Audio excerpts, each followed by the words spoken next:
هەندێک ئیشوکاری پێغەمبەرە بۆ نمونە پێڵاوەکانی بۆ نمونە سیواکەکەی بۆ نمونە هینەکەی بەرماڵەکەی ڕاخەرەکەی بەرماڵەکەی بۆ نمونە ئاوی دەستنوێژەکەی یعنی مثلا ئاوی دەستنوێژبێنی ئەمە ئیبن مەسعود ئەمانەی کردو خزمەتکاری پێغەمبەری کردووە صلی الله علیه وسلم یعنی ئەمە شتێک زۆر گرنگ دەرەخە ئەویش ئەوەیە زۆر ئاساییە ئێمە خزمەتی ینی کەسانی بکەین لە خۆمان گەورەتر بیان خزمەتی شێخەکانی خۆمان بکەن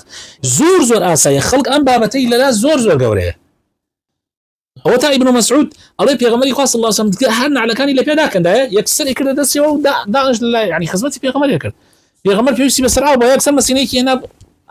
مەسینەی ئاوی بۆ پێغەمبەر هێنا یا ئەگەر مەسیل ئاو نەبووە بەردی هێنا بۆ پێغەمبەری خوا ئەمە مەسەلەیەکە نازانم خەڵک بۆ بێئەدەب بووە خوا پەنامان بدە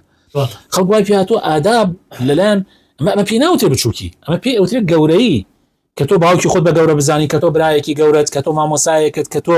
هەر پیاوێکی گەورە یعنی چەند خۆشە تۆ پیاوێکی ئەختیارە بینی لە جادەیە ئەوێ بپەڕێتەوە یعنی تۆ بڕۆدەستی بگرەوە بیپەڕێنەوە یعنی ئەمە من وا هەستەکەم ئەمە قیمەی ئینسانیەتە کە ئەبێ لە هەموومانە هەبێت نەتان بینیوە هەندێک لە قەتاتەیە کابرایە یان ئافرەتێک ئەوێ بپەڕێتەوە لە جادەیەک کابرا بە سیارەکەیەوە دێ ئەوەستێت بەردەم سیارەکانی تر ئەگرێ خۆی ئەیباتە ئەو بەرە و دوای ئەوە ئەم جادێ سوار سیارەکەی بێ ئەو هەموو سیارە ئەوەستێنێ قەتعێکا جادەکە لەبەرەوەی ئەو پیرەژنە یان ئەو پیرەپیاوە بپەڕێتەوە یعنی ئەمە شانازیە لە وڵاتە پێشکەوتەکان هەر کەس ئێمە بکە یعنی هەدیەی پێدرێ